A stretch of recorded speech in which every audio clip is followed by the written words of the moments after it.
Quando entramos numa cabine eleitoral, será que estamos de fato escolhendo de forma livre? Será que a miséria e a violência social podem interferir em como o seu cérebro escolhe o seu candidato? Será que esse cérebro em violência e miséria podem ser manipulados? O que acontece com a nossa capacidade de decisão quando a vida se resume a sobreviver? E até que ponto o medo pode falar mais alto do que a razão na hora de escolher um candidato? Olá, eu sou o Dr. Leonardo Sodré, médico psiquiatra, doutor em psiquiatria e ciências do comportamento, sou especialista em transtornos mentais graves e psicoterapia de orientação analítica. Se você quer entender melhor como a mente funciona e como isso afeta até as grandes decisões de nossa vida em sociedade, já deixa o seu like, se inscreve no canal e compartilhe esse vídeo com seus amigos. A ciência tem mostrado que a miséria não afeta apenas o bolso, mas também o funcionamento do cérebro. Um estudo publicado na revista Science em 2013 demonstrou que preocupações financeiras intensas podem reduzir a capacidade cognitiva em até 13 pontos de QI. De forma temporária, sim, mas com impacto real no raciocínio e na tomada de decisões. Já uma pesquisa na Nature Neuroscience, com mais de 1.000 crianças e adolescentes, mostrou que aquelas vindas de famílias mais pobres apresentavam menor área cortical em regiões ligadas à linguagem, à atenção e ao planejamento. Isso significa que em situações de escassez, a mente tende a se prender ao imediato, dificultando pensar no futuro e avaliar opções mais complexas. Mas não é só a pobreza que deixa marcas. Viver sob violência constante também altera o cérebro.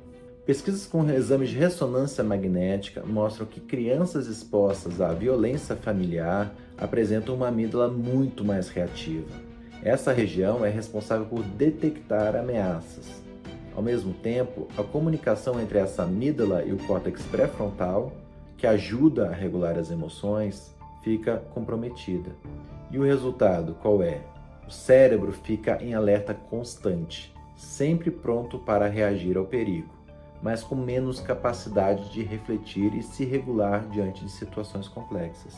Nessas condições, a mensagem política que evoca medo ou promete segurança imediata ganha muito mais força. E o que acontece quando esse cérebro chega na urna? Estudos de neurociência política mostram que as escolhas de um candidato ativa regiões emocionais, antes mesmo da análise racional. A amígdala, por exemplo, responde mais intensamente quando vemos o candidato que a gente escolhe. Já a ínsula e o córtex cingulado anterior se acendem, funcionam de forma mais ativa quando percebemos um político como ameaçador ou pouco confiável. Há ainda o córtex órbito-frontal, na região mais frontal aqui, logo acima do nosso olho, dos nossos olhos. Ela deveria ajudar a avaliar a competência e o caráter, mas quando ela falha ou está sobrecarregada, a decisão pode ser reduzida a algo superficial. A gente vai escolher simplesmente quem parece mais simpático ou atraente.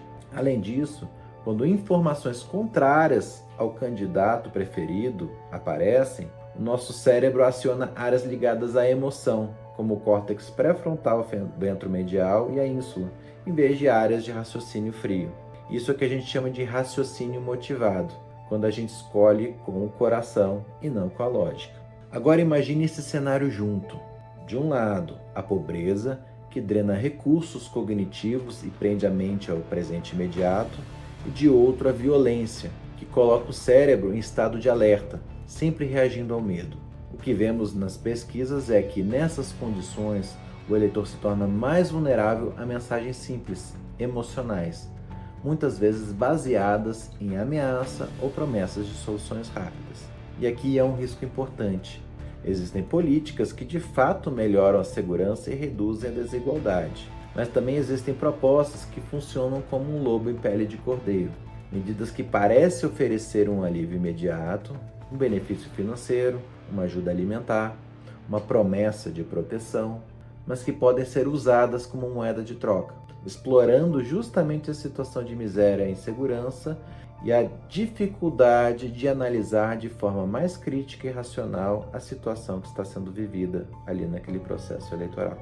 Esse tipo de manipulação se aproveita da vulnerabilidade do cérebro sob pressão e transforma uma necessidade legítima em ferramenta política de curto prazo. Na próxima eleição, quando você estiver diante da urna, lembre-se, a sua escolha começa muito antes da cabine.